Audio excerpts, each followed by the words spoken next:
Bismillahirrahmanirrahim. Alam tara kaifa fa'ala rabbuka bi ashabil fil. Tidakkah engkau mengetahui bagaimana Tuhanmu telah melakukan kepada angkatan tentera gajah yang hendak meruntuhkan Kaabah? Alam yaj'al kaidahum fi tadlil. Bukankah Tuhanmu telah menjadikan rancangan jahat mereka itu sia-sia? Hai.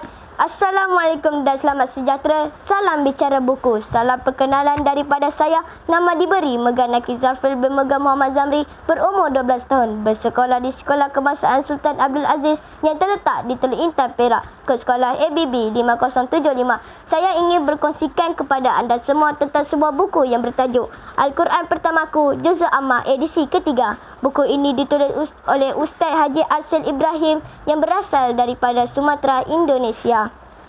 Beliau sangat giat dalam bidang penulisan dan telah menghasilkan 9 buku di bawah terbitan Anam Muslim Sedang Berhad.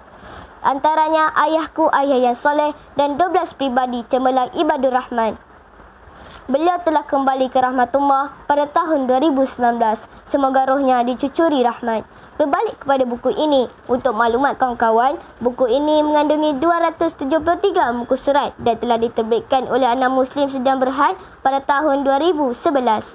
Kesukaran untuk memahami maksud ayat-ayat Al-Quran dan menghafaz Juz'ul Amma menyebabkan saya sangat tertarik dengan buku ini. Sepanjang saya menggunakan buku ini, terbukti penggunaannya mempercepatkan lagi proses menghafaz dan memahami ayat-ayat Al-Quran bagi kanak-kanak seperti saya.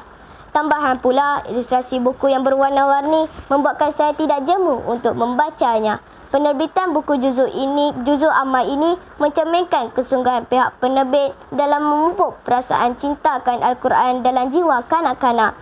Penerangan yang lengkap mengenai setiap surah berserta hadis dan cerita memudahkan saya memahaminya dan secara tidak langsung memupuk perasaan cinta saya terhadap kalam suci Al-Quran. Mari saya ceritakan salah satu surah yang terdapat dalam buku ini, iaitu surah Al-Fil atau dipanggil surah gajah. Saya tertarik dengan kisah dalam surah ini.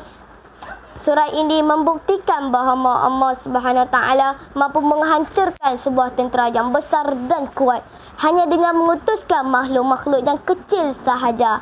Surah ini menceritakan tentang seorang gubernur kerajaan Habsyah yang dikenali sebagai Abraha yang ingin menyerang Kaabah.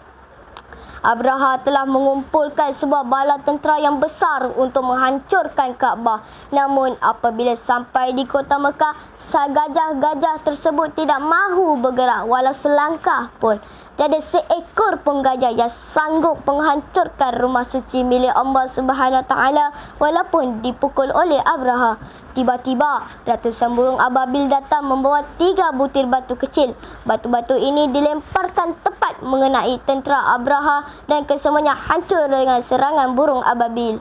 Itulah balasan dan siksaan bagi sesiapa yang mencabar kemuliaan tanah suci Allah.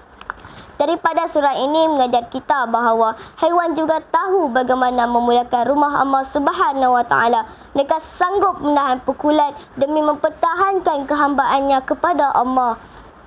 Sepatutnya kita sebagai manusia juga harus mengambil iktibar daripada peristiwa ini. Daripada kisah ini juga mengajar kita bahawa jangan sombong dan sentiasa merendah diri kerana kita tidak tahu kekuatan yang ada pada benda yang kecil. Begitulah kisah salah satu surah yang terdapat dalam buku ini. Banyak lagi kisah-kisah yang menarik yang terkandung dalam buku ini. Hidup merupakan salah satu proses pembelajaran yang berterusan.